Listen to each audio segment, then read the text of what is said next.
All right, we're here, day 0 of the Big 12 tournament. You guys are, California Baptist is getting a workout in, warm up, drill, some weight off. What all is going on today, Coach? Let's open up with that, I guess. Yeah, today we're just keeping our guys ready, keeping them feeling good, keeping them believing in all the work that they've put in over this year, and ready to be excited to go out and be aggressive and execute. High excitement, high energy, and just gratitude for the opportunity ahead is kind of where we're at as a team. So you guys have now seen a couple of years, I guess, in the Big 12, and now kind of experiencing the different highs and lows of it and everything like that. Do you feel like you're settled in a little bit more to this routine and D1 and all that stuff as you guys get here? For sure. That first year, it was there was just a lot going on. First time here, and then last year punching a couple of the NCAAs. Now the standard's set, and now the guys are really, really excited, and not just to compete, but they know they belong, and they know what they can do on this national stage. And so there's an expectation amongst the group and amongst us as coaches as well. And it's been fun to just continuously push the boundaries, push the standards, and they're ready to rock and roll, and each of them have a great opportunity ahead of them. So we talked a little bit, you've got like some transfer guys, and there's a lot of criticism of the transfer portal, and it has its negatives, there's no doubt about it. But I see, I was talking to Utah Valley earlier, and Bear Claw, and his situation there is a really, really good one for everybody involved. Daniel Manabog is one that I see with you guys that it works out perfect for everybody in my eyes, and different things like that. Some of those new faces that you have in your lineup, what have they been like this season, and what's it been like coaching them and seeing their season play out? Yeah, the transfer portal is unique to where, as a mid-major, you develop somebody or have somebody special, you've got to find a way to keep them or help them to that next opportunity. But also, it opens opportunities up for guys like Daniel Manabog, who are tough, talented wrestlers at a tough program where they're behind an All-American or an NCAA qualifier, and they never get that chance to step out and compete. And we have been a welcoming home to those individuals, especially those that are such great fits for our program, families of faith. So Daniel Manabog, coming to us from Oklahoma State, who hasn't had a chance to start, is here today in his final year as a graduate student, competing on this stage with an opportunity to punch his ticket to NCAAs.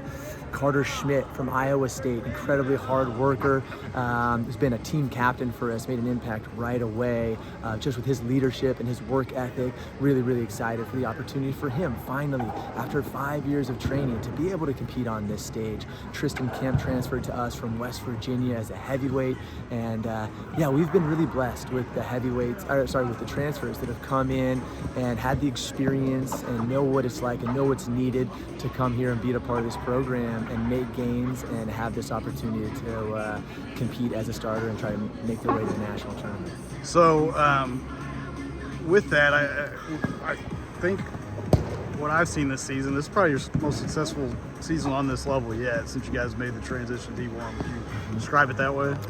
Yes, it's each year has just been amazing to see the growth and the development and the milestones that the team continue to knock down. To be able to defeat West Virginia out their way at Peyton Hall's home school was really special for the team. When they were ranked, I believe West Virginia was ranked 13th in the country at that time, Cal Poly as well.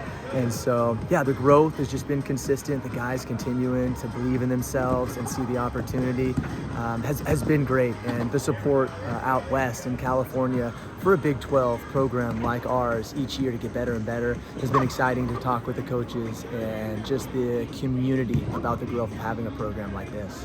What was it like trying to be patient in that growth and get you guys to this point? Because like I say, I think nationally everybody views like this is you guys belong now. You're there now. But for a little bit, it was like, man, this is a little tough, That 4-year transition is really, really hard.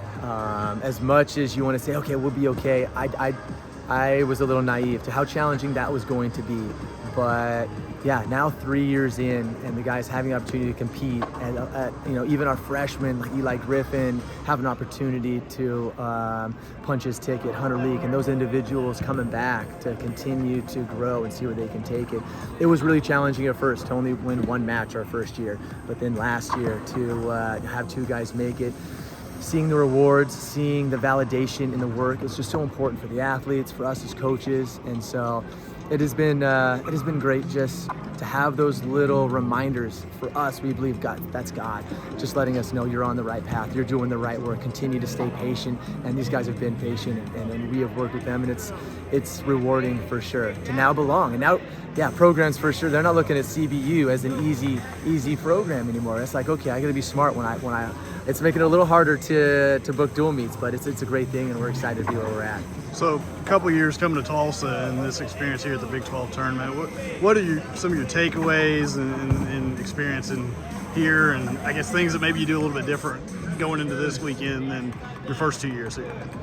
Yeah, just prepared for the guys, the location, the environment, talking to them. Our first year, I just don't think that they really came ready to execute and just make sure they know this is just another tournament. And for them to be able to knock off certain teams and to get the wins over ranked individuals, just continuing to remind them of what they're capable of and put themselves in the mental space to go out and execute in this moment. And so as a coaching staff, just the little details here and there, scheduling, timeline, just a lot of things to make sure we're there for our athletes, and it's really smooth transition for them to just focus on what they need to focus on to go out and perform. So what's the expectation here this weekend, Coach? My expectation is for us to continue to punch guys to the national tournament. We've got some pretty exciting young men, especially our younger guys, that have really performed well this year. Individuals like Drayden Morton, redshirt freshman from Minnesota. He knocked off Luka Wick at 165. But realized that he's more of a 57-pounder, has dropped down and done well. And so we're excited about his opportunity. Also, 149 true freshman Paul Kelly from Poway High School. He has had an incredible year, almost a 75% winning percentage. Been right there with some of the toughest in the nation. He was 15 seconds for beating Stephen Abbas earlier in the year, was beating Willishell. So a lot of ranked individuals he's right there with, just fine-tuning a small positions and details for him. Eli Griffin coming back at 141, really excited for his opportunity to punch his ticket to the NCAA tournament. And then Hunter League, another returning NCAA qualifier. You know, those are some of our guys right now that we're really excited about. But any of these guys behind me have the opportunity to punch their ticket. And, you know, if we get 3 or 4 of these guys through, it's going to be a really exciting year. Awesome, Coach. Well, hey, I'll let you get back to your team, and I got to get warm-ups and everything. But I appreciate your time, and good luck this weekend. Thank you so much.